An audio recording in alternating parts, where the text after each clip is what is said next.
So what you are doing now here? But what was before the space of the universe? What is the first? We say God has created everything, and God has created the space, and God has created. Again, God is beyond to be created. So he is the creator. So we don't describe God with infinite, but he is unbounded, meaning there is no restrictions for him, and that's why we will not use our analogy of this universe and tend to talk about things beyond this universe.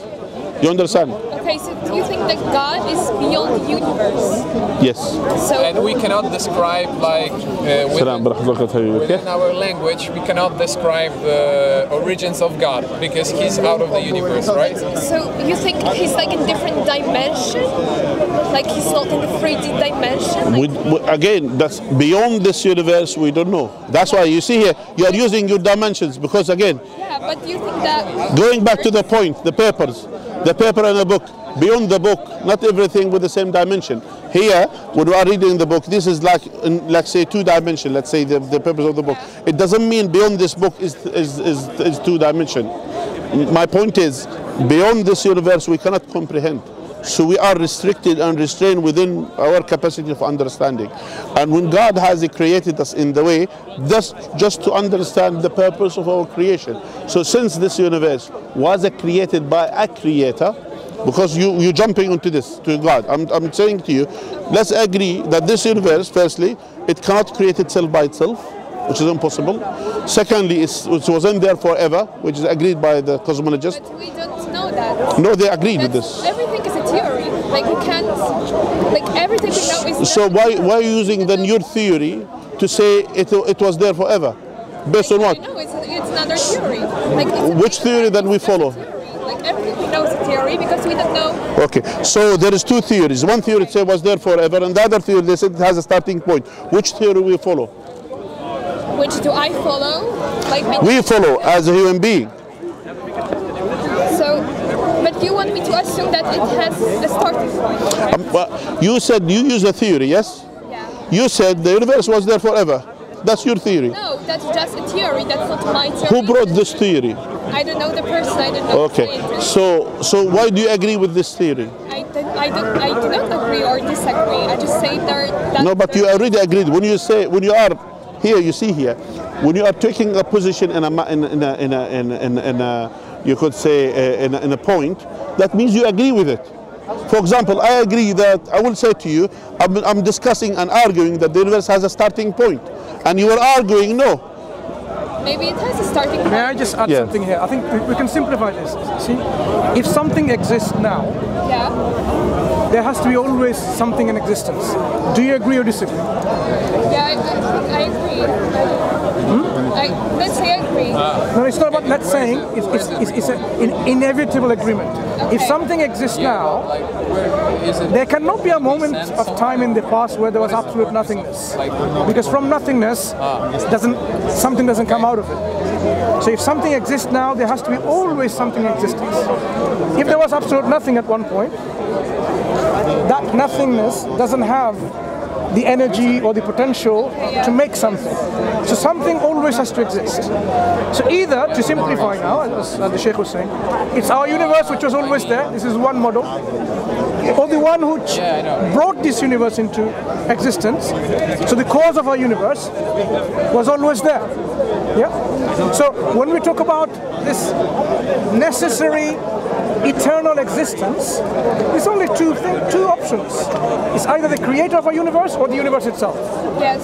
So if you consider it's the universe rather than the creator, then the universe must have certain qualities to make this universe as it is now.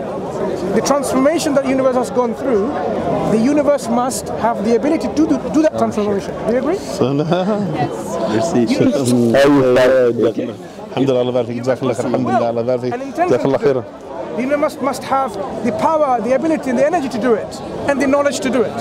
So the 4 qualities that I've mentioned, the universe must possess. Otherwise, the universe cannot make that transformation from a very state of singularity to an expanded state after inflation, where the laws of the universe came into existence and they became so precise, like the gravitational constants, the Planck's constants, and so on and so forth.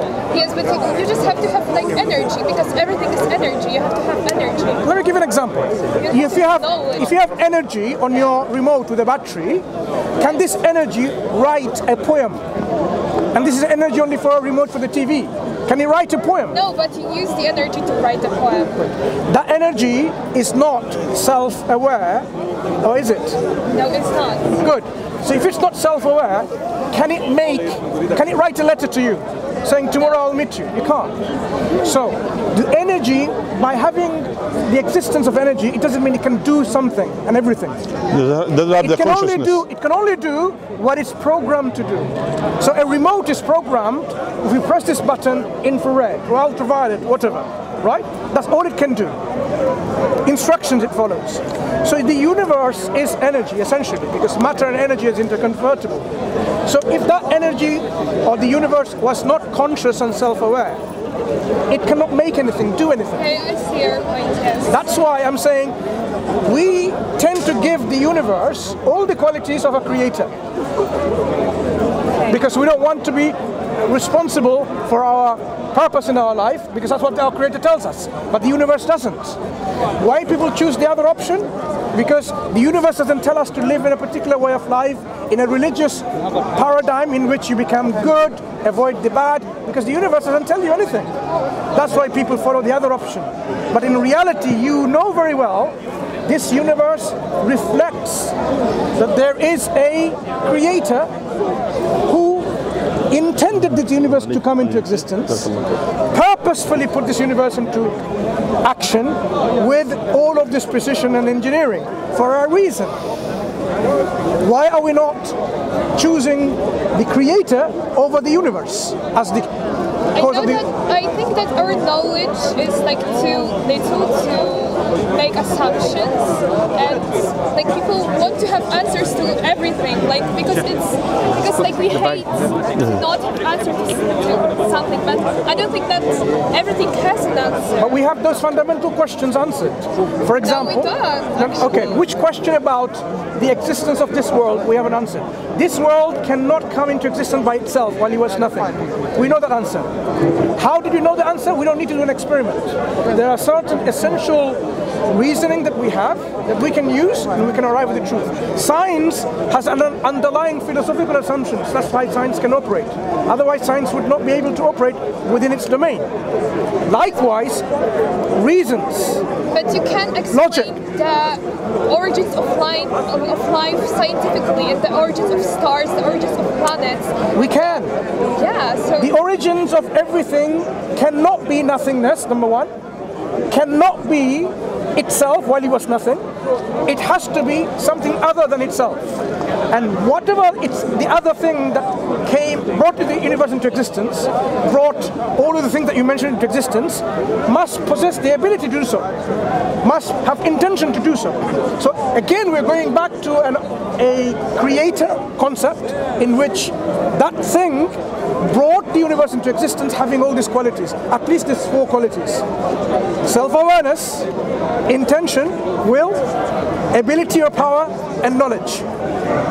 This is what we give a concept of our creator, who has those essential qualities. All powerful and all knowing and has independent will, basically, and has the will to do things. And he's living, self-aware. It is not something that you have to do an experiment to find out or do a PhD. You don't need to. Why? Because these things are evident for those who reflect and use their reason. The intellect is there not only to find out which is the best restaurant and the best man for your husband or a boyfriend and the best food and the best clothes. The intellect is there to tell you about your purpose in this life. Why you're here? Where did you come from and where you're going, essentially? Because if we did not answer those questions, we're like cattle, like chewing and that's it. And worse, and actually cattle, they don't cause corruption and they don't cause pollution like us. So we have more effect, more bad impact actually on the things around us if we didn't follow the guidance from God. Thank you. Want to tell me that about the purpose? If we are created by a creator, the best way we can know the purpose is not by me and you and everyone is speculating what the purpose is. Imagine your friend says, the purpose of my life is to eat chocolates. But what if there is no purpose? It's impossible. Do you really see? What is the purpose? It's to universe to like make it Okay. experience itself. I will agree with you. Look, it's a phone, it has no purpose. You would say, this thing takes pictures, makes videos. Can I understand something, right? You see this phone? Yes. If I told you this has no purpose, and you look at it and you examine it, it takes pictures, you can speak to your friends in a different part of the world, you can write on it, it still has no purpose. You will say, that doesn't make sense. A sophisticated engineering, precise engineering object like that demonstrates purpose. The universe with its sophistication, precision, precise engineering demonstrates a purpose. If it was all like chaotic everything, then he would say maybe there is no purpose. But it's not chaotic. The spin of the electron, how everything revolves around an axis, how everything revolves. In fact, there's nothing stationary. The physical laws that are in operation, they're not arbitrary, they're fixed, constants that we're talking about. These things demonstrate it purposefully put there for a reason. Your heart and the genetic code in your body, in the DNA, it's not there just there without a reason. It has a purpose. It has instructions for proteins to be formed that will make tissues and organs. It has a purpose. All of this, all around us, are purposeful. So how do we know the purpose of our own life? It's not by speculating. It's only when our Creator tells us what the purpose is, then we can be sure. And the Quran tells us what the purpose is to worship God and basically to be grateful to the Creator. That's all. God doesn't want anything from us. God is self-sufficient, doesn't need our worship, but God is commanding us to worship Him. This is showing our gratitude to Him, to God, to the Creator. That's all. And actually, it makes sense. Because at the end of the day, if you are here for a purpose, there should be a purpose for our creation, and just to be grateful to God. And that's a simple thing.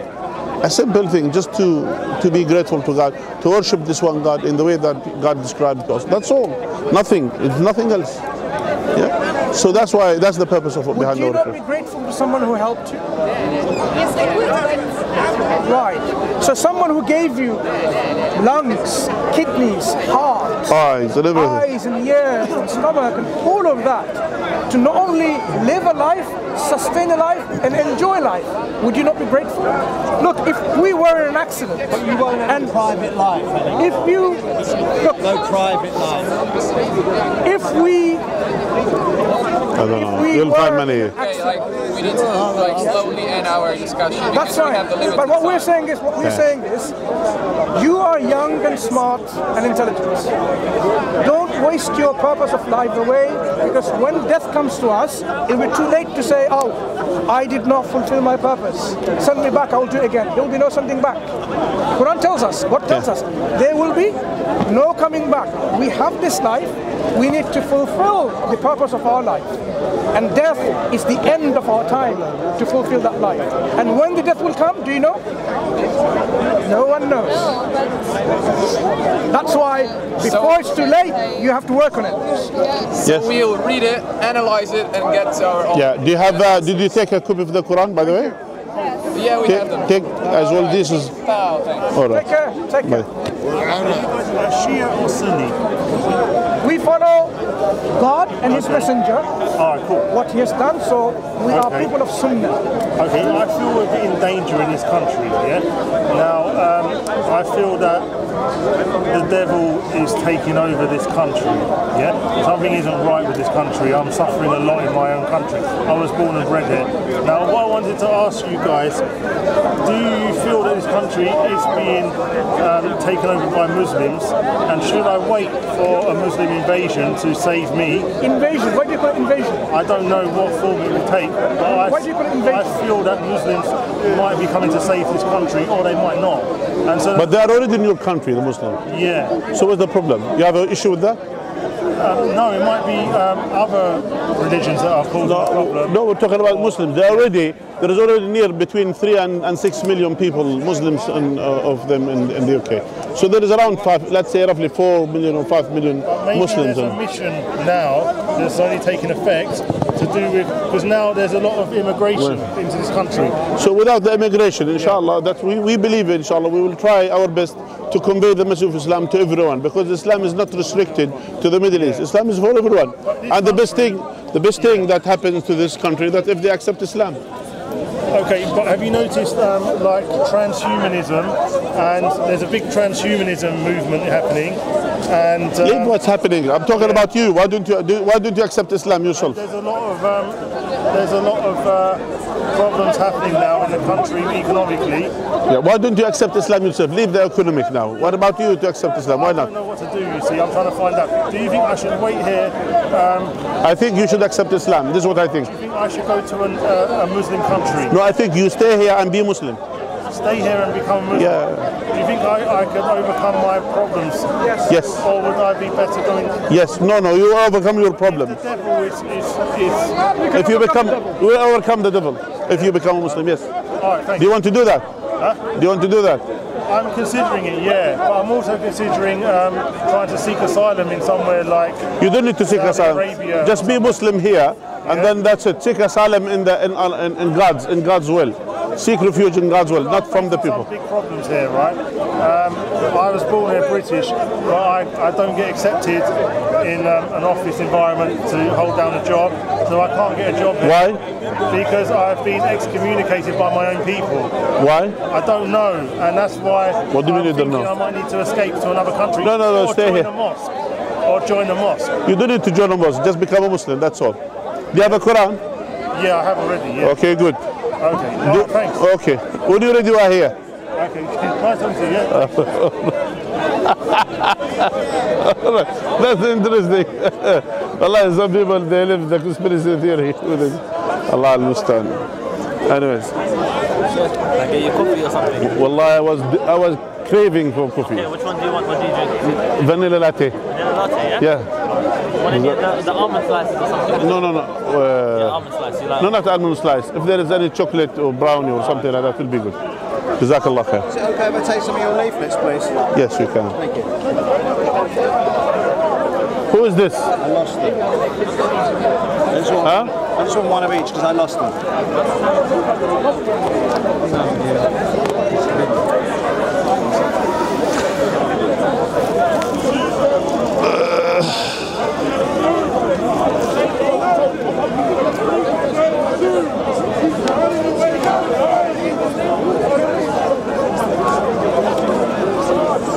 Thank you, sir. It's the same as this one. This is you took one. I've got this one as well. You got two. Oh, have I? It's the I'm sorry. same.